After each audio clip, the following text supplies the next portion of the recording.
Hello! Yay! Success! Good evening, everybody. Welcome to another episode of Therapy Thursday. I am Allison Carver, and I'm here, owner of A Taste of Therapy. And I am so graciously able to do this courtesy of Manja TV. I'm so thrilled to be a part of this every week. I'm very excited. Hope you guys are doing well. Tonight, I have a very special recipe to share with you. It is for crepe cakes, and we're going to continue our conversation about improving trust. Because if you may or may not remember, last week when I saw you, we did an episode on chicken lo mein, where you actually physically trusted your partner because you were blindfolded throughout the process of making the chicken lo mein. Well, tonight we're going to still talk about trust, but exercise some different skills while making this recipe. So I'm very excited. So let's go ahead and just get started. Yes, happy drink wine day. I actually don't have my wine with me. That's unfortunate. Okay, so let's talk a little bit more about trust before we get started. So I know I got a lot of feedback from my last episode, which I love, by the way. Please always feel free to email me. My website is atasteoftherapy.com. But I got a lot of feedback from folks saying like this was great, I enjoyed the recipe, but you know, I just don't really have a trust issue with my partner. Well, that's great. Yay. Good for you. That's amazing. But what I think is so great about cooking therapy and about my recipes is that it doesn't really matter if you do or do not have trust issues at this moment, because like I said last week, your trust bucket is constantly flowing, constantly ebbs and flows in your relationship. So you want to make sure that even when times are good, that you're adding to that trust bucket. So these recipes are great for that. So even if you don't think, that you don't trust your partner, go ahead and practice these skills now so that when things get bad in the future, when there's that ebb and flow, you'll know what to do to fix the problem. So this is another great recipe. So all you need to make this recipe is you need some crepes, which I have here. You need your partner also. You need a batch of my homemade chocolate buttercream, which I have right back here. And then you also need, a pad of paper and a pen. And what you're going to do is this recipe is divided into 3 steps, okay? So the first step is you're going to be making the crepes. The second step is you're going to be making the buttercream. And then the third step, you're actually going to be assembling the dish, right? Assembling the cake. Now, for those of you who might not know, a crepe cake is basically exactly what it sounds like. It's layers and layers of crepes that have been stacked and filled with any kind of filling you want. I'm partial to the sweet crepes, the sweet like hazelnut or strawberry flavoring, but you can make these savory, you can do whatever you really want. That's what's so great about crepes. So you can fill them with buttercream, with lemon curd, with raspberry filling, anything you want. And it's essentially a crepe with filling, another crepe, another filling. Typically crepe cakes are at least 20 to 25 layers, so that when you slice into them, you see all those beautiful, gorgeous layers. They're really, really good. And if you've never made crepes before, simple. Don't even stress out about it. It's so, so, so simple to make. It's essentially a pancake, right? It's just a really, really thin pancake. So it's really, really good. Okay. So for the sake of time, I went ahead and I pre-made all of my crepes. They're all right here. As you can see, these gorgeous babies. And look how thin that is. You can see right through it. And that's what you want. You want them to be the same even color, and you want them to be really, really thin. You're going to use a regular skillet just like this, and you're going to spoon the mixture just like you're making pancakes, about 1/3 of a cup right into this pan. You're going to give it a little swirl, like you do what you see on those chefs, right? Give it a little swirl. You're going to let it cook for about 2 to 3 minutes. You want it to brown but not cook too much, and then just give it a flip and then cook on the other side. And then you're going to stack them on a plate just like you make pancakes, okay? So the first part of this cooking therapy recipe is you and your partner are going to make these crepes together. And I have the recipe for you. Don't worry, it's on my website. So while you're making this, though, one person is going to physically make the crepes, just like I showed you in this pan, right? You're going to pour the batter in, and you're going to make the crepe. Now, while you're doing that, your partner is going to use this paper and pen that I have here, and you are going to state to them one trust violation that you have that you think is important to you in your relationship. Okay? So I know what you're thinking. You're thinking, Allison, what in the world is a trust violation? That's just something that you know that if your partner did, you would be pissed off about, right? So what are some trust violations? There's 1,000,010 of them. They can be big things, they can be small things. Something as small as telling a lie, or going shopping and not telling your partner, Or obviously a bigger one, having an affair, having an emotional affair. What's another one? Having a secret bank account and not telling your partner. Or even making plans. This is always a big one that I hear a lot of couples talk about, where their partner will make plans with their friends or whatever, and then they'll go out, and then their partner will be texting them like, where the hell are you? And like, oh, I had plans tonight, didn't I tell you? That can be, as small as that might seem to some of you, for others, that's a huge trust violation. So what I want you to do is I want you to actually write down these violations, and they can be whatever you want them to be. There's no judgment. Just write them down on your list, okay? And so while you're making the crepes, you're going to be writing these down. So my recipe is going to yield about 20 to 25 crepes. So you're going to have a nice long list of trust violations that you can then, talk about later, and we'll get to that in just a second. But before we do, I want to hear, you don't have to tell me what they are because I know they're personal, but just show of hands, how many of you, if you were doing this recipe, would know what your trust violations are? So I want to hear what you guys think about that. Oh, I've got some good questions here. Let's see. Yes, okay, so weekend grilling, exactly. So I hope, can I share this with the group? You posted that your first wife started dating another person, and clearly that was a trust violation. Yes, exactly. So you would have written that down right here. What are some other ones that you guys have? I think the money one is a huge one, and I think for a lot of couples, they forget. I'm going to do an episode about finances later on in the year because money is something that nobody likes to talk about, but it's so huge. Think about it. You're two individual people coming together, and however you decide to divide up your finances, it's going to be tricky and it's going to be complicated. I hate to tell you, but it is. And especially if one person has different spending habits versus saving habits. I hear couples all the time come into my office and tell me, hey, my wife went shopping this weekend and she shoved all the clothes in the closet. I didn't see the bags until 2 weeks later and I got really pissed off. I mean, those things really impact your relationship. So money, yes. So yes, weekend grilling, secret phone calls, sleeping with the phone. The phone is another big one. Thank you for sharing that. Texting your ex can also be a huge trust violation.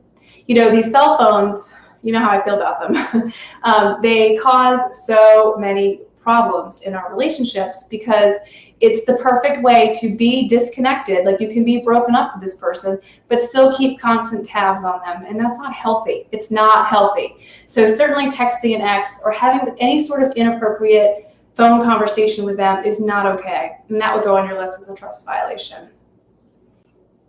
Yeah. So let me ask you all another question, since we're talking about trust violations. How would you feel if your partner, tell me this, if your partner were to go out and spend money and not tell you, would that be considered a trust violation for you? For me, it is. Now, would it be if they spent $50, is that a big deal? Or if they spent $100, is that a bigger deal? For me and my husband, we've of course we've done this, right? We decided that $100 was our max. So if either one of us were to go out and spend more than $100, we had to go tell the other person. And that's not because either one of us are trying to keep tabs on the other person. It's just because we want to stay open and keep that line of communication going. So what do you think? $50, is that too little? $100? Let me hear. Let me hear what you guys think. Small amount, no big deal. So weekend grilling is weighing in here. He says, yes, money would be a significant amount. Small amount, no big deal, but we both talk to the other person if it's a larger purchase. 50 sounds about right. Exactly. Because you don't want to be shady. Just like we've talked about before about the communication, you don't want to be shady. And the more shady you are, the less trust you're going to have in that partner, and then your trust bucket is going to go down. And the whole point of all of these exercises is to keep the trust bucket full, right? Okay. So that's the first step. You're going to be making crepes, and you're going to be coming up with your list, okay? So once you've completed that list, and you have your list here, you're going to move on to the buttercream stage, which is, of course, everyone's favorite stage, right? So I have, let's see. Let me get this up for you here so you can see it. I literally just made this, so I don't know if you guys can see this here. So here's my buttercream. My buttercream recipe is really simple. I have a very strong opinion about buttercream. As a Southerner, I think I should. But I don't like to use shortening in my buttercream. I just think it tastes gross, personally. So this is straight up powdered sugar, milk, vanilla, a stick of butter, And to it, I'm going to add 4 ounces of melted unsweetened chocolate. You can buy baking chocolate at any grocery store. That's just what this is, and it's just been melted, if you can see here. You can melt chocolate, just so you know, a little tip, you can melt chocolate in the microwave or over a double boiler, but you just want to make sure you don't burn it, because if you burn it, you got to throw it out. It's no use to you. It's going to taste bad, it's going to be really, really bitter, and it's not going to give you this smooth, gorgeous consistency that we have here. So make sure if you're melting in the microwave to do it in small increments, like 10, 15 seconds tops. Okay, so I'm going to add my chocolate right into my buttercream. Now, while you're doing this step with your partner, I don't have any really therapy steps for you other than just making the buttercream together. So I want both of you to be in the kitchen doing this together and just, you know, having fun. Again, this exercise can get a little bit heavy, so make sure you have your alcoholic beverage available while you're doing this, and just talk about the trust violations a little bit further if you want to. The buttercream doesn't take long to make. All right, just making sure I'm getting all this chocolate because I don't want to leave any of it in there. All right, and then I'm just going to mix this up really good. And again, you can use any kind of filling you want. That's what's so great about these crepe cakes. All right. Let me just weigh in here on the comments and see what's happening here. Ivy, let's see. Oh, she's sharing a story. Ivy's sharing a story about one time she did chocolate-covered strawberries in the microwave. Girl, that's happened to me too. Isn't it gross how the chocolate turns into this like bubbly, hard, disgusting, nasty mess? Yeah, 15 seconds on medium and keep stirring. That's exactly right. Always stir the chocolate and take it out of the microwave. It says that on the box, but I think a lot of people don't think you're supposed to do that. But I have also learned the hard way that they're not kidding about that. Okay, so give this a good stir. I don't know if you can see in here. Just give it a nice good stir.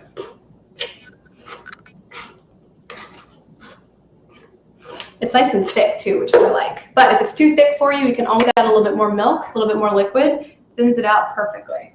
Okay. So that is the consistency that I like. All right.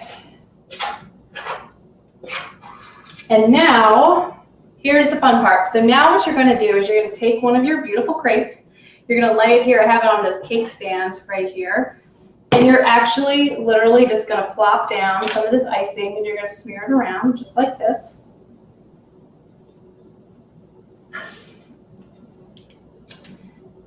Just like this. You can put as much or as little as you want. Obviously, you have a lot to go. I have 25 crepes here, so you want to make sure you don't use too much because you don't want to run out. But you can always make another batch. And I come from the camp of you can never have too much filling. So I'm actually going to put a little bit more on here. All right. So you just smear it around just like that. Make sure you can see it, just like that. And then I'm going to lay another crepe right down on top, just like that. And that would be layer number 1. So while you and your partner are doing this step, you're going to then take your handy list that you have right here on the kitchen stove, just like I have, and you're going to go to the next part of this where you're going to actually come up with what I call trust commitments.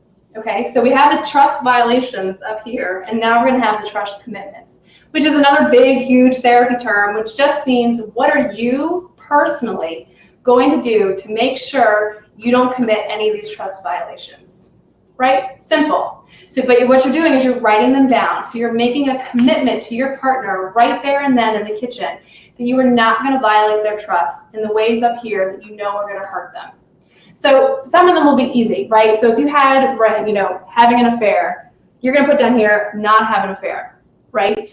If you put up here, not spend money without discussing it first or whatever, down here you're going to say and state what it is, you know, the amount of money, and come up with it and decide it right then and there what that amount of money is going to be so that you won't violate that trust up there. Does that make sense? And again, we have 20 layers to go here. So we're going to have it. You guys are going to have a great opportunity to come up with lots and lots of good trust commitments down here so that you don't hurt each other up at the top. Does that make sense? So let me ask you, when people say, I have all my little questions over here I wanted to ask you, Do you think that men and women have different trust expectations? Because I certainly do. But I want to hear from you. What do you think the differences are between what men and women think about trust expectations? I want to hear. What do you guys think about that? Because I think it's important to realize and to think about your partner. You know, when you say things like, I trust you, you know, when you hear that, both people are going to hear that differently and are going to have different expectations about what that means, right? I mean, that's common. We're all different people. We're all human of our own kinds. We're all going to have different ways of thinking about it. So you want to be on the same page, and that's really what this is about. It's about literally coming up with a page of the trust things you know you're not going to do, and then the ways you're committing to your partner that you're not going to do it right down here. And it's important to have these conversations, even if you do trust your partner, like I said in the beginning. So let me hear what you all think about that. Do you think that the husbands and the wives, or the women in general, like, do they have different expectations? Where's my spoon? I lost my spoon and buttercream. Because like I said, I think that they do. You know, and I work with couples all day, every day, and I hear them say all the time, they don't understand me, they don't listen to me, I don't trust them, I don't believe what they say, and it's all about them. You know, they say they, but very few people take the moment to think about themselves or think about how me, you know, impacts this relationship. So this is a great opportunity to do that. So when you're coming up with your trust commitments, you're going to say I. You're not going to say you. You're going to say I. So I would say, I vow, you know, I commit to you that if I spend money, I will tell you about it. Or I commit to you that I will not text my ex-boyfriend because I know it makes you upset. Things like that. And then you add on another layer, just like that. Yeah, so yeah, you guys are weighing in on this. You know, they should be the same, right? We all should have the same expectations when it comes to this stuff. And it would be really easy, and then I would be out of a job, which I would love, right? Because then that means people are doing well. But it's not always the case. So it's important to have these conversations. See what Ivy's saying. So yeah, if you have the same relationship goal, the expectations are the same as well. Exactly. Exactly. That's a great point, Ivy, because if you do have the same goal, if you both have the same thing you're working towards, the same future together, the expectations should be the same. And so you need to check in with each other from time to time and just, you know, make sure that you're both on the same page. Which is great, again, about the cooking therapy, because you can do it at any time. And all of my recipes can easily be tailored to talk about anything.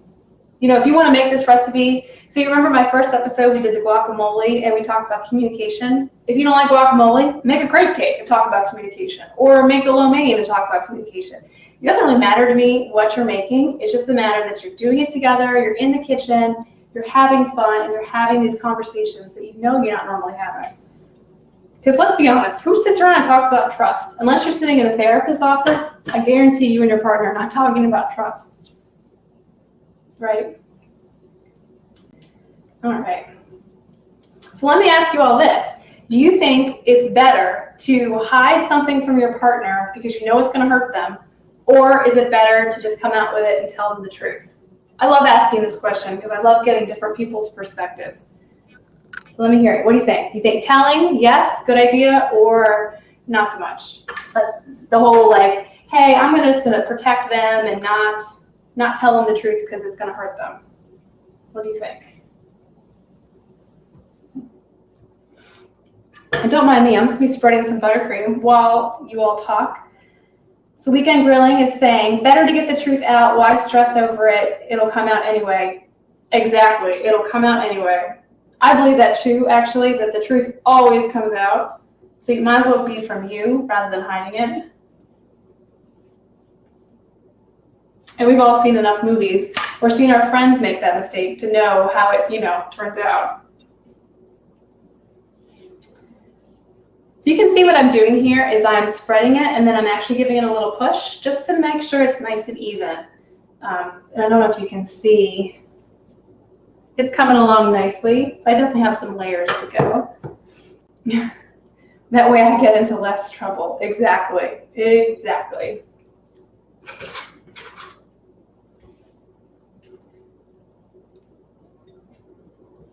Have anyone ever made a crepe cake before? Was this a new recipe? For me, I actually, like I said, I do these all the time, and I actually like making them savory as well. So if you were going to make a savory crepe cake, you could put some seafood. You could make a nice Mornay sauce, and you could add some seafood, or you could add vegetables. You could add some bechamel and do some mushrooms, maybe some onions. You can make this however you want. And also, if you do it with jam or lemon curd or some sort of raspberry fruity, non-chocolatey, filling, you could get away with eating this for breakfast. There's no shame in that. Of course, I would probably eat this for breakfast anyway. Again, there's no shame in that either. No, never made one. Great idea, though. So Weekend Grilling is asking me, do you make the crepes too? Yes, I do. Crepes are really easy to make. I think some people get intimidated because they seem very fancy. And that's how I roll, right? Let me just give you a little secret about me. I like to make food that looks and appears to be fancy, but it's actually quite simple. Because I am busy, just like all of you, I'm sure, and I don't have a lot of time to be in the kitchen unless I'm doing cooking therapy. So I want all of my recipes to be very simple, very appealing to everybody, and so you won't be intimidated, so you'll want to do it. So you'll find that most of my recipes have like 3 or 4 steps, and that's really it. And that's done on purpose. I mean, we could make standing rib roast if you wanted, but I think by the end of it, you guys might need therapy. I know I would. Real therapy, right? I've tried making crepes. So Ivy's saying she's tried making crepes before, but they were a little tricky. The first 2 always end up in the trash can. Exactly. Isn't that the way how does the pancakes too? You always have a throwaway pancake. I find that if I have the pan just the right heat, you want it to be medium to medium low, not to medium high. I usually, when I screw up my crepes or my pancakes, the pan's always too hot. So I always yield on the side of having it be cooler so it browns more evenly. And always make sure your butter is fully melted. And again, you'll find the full recipe for how to make the crepes and the buttercream on my website, which is tasteoftherapy.com /blog, and then you can search crepe cakes and it'll be right there. Yeah, of course. Pancakes too, exactly. There's always a pancake that you have to throw out. So does anybody have any questions about the process of doing this? Do the steps make sense as far as the steps? So let me just remind you, in case you don't know. So the first step is you're going to make the crepes together, and you're going to come up with your trust violations. I forgot what it was for a second. So the trust violations, which are the things that you know for a fact if your partner did, you'd be really upset about. The second step is you're going to make the buttercream, and then the third step is you're going to assemble your cake. And after each layer of assembling the crepe, so crepe, buttercream, you're going to then come up with your trust affirmation, or trust commitments rather, and you're going to put them on your piece of paper. And then what I tell all my couples is once you're done, you're going to put a little bit of powdered sugar, and you're going to do the little raining of powdered sugar right on top, get it nice and gorgeous. You're going to sit down together, you're going to have a cup of coffee, have a glass of wine, you're going to eat your cake, and you're going to just be together. And you're going to take your list, put it on the refrigerator, put it somewhere where you both will see it, and just be happy together. Know that you did this exercise together. You talked about some really heavy, important things. This is not the time to be judgmental. It's not the time to get pissed off. It's not the time to bring up that one time 5 years ago when your partner did X, Y, and Z. Yeah, don't do that. Just have your coffee, eat your cake, and just be happy to be together and know that you did this really hard thing. You did it together, and now you can move forward. Because that's what cooking therapy is all about, creating solutions to the everyday problems that you're having and you're not talking about. So go into the kitchen and make this dish, talk about that stuff, and I know that your trust level will improve because it will. So let's see, any other comments from everybody out there? Makes sense. I think it's a great idea. Thank you, Weekend Grilling. I really appreciate that.